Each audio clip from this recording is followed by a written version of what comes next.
30 knots yung wind speed, dahilan na mabagal yung takbo namin ngayon.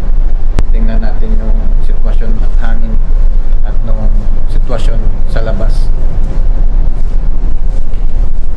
So, puntahan natin sa labas, tingnan natin kung gaano ang sitwasyon dito. So,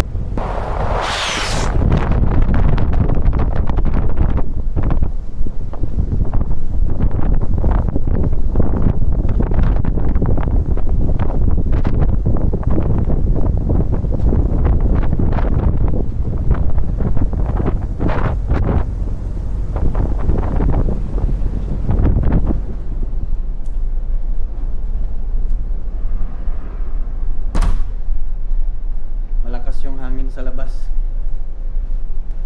Nagulo na yung buhok.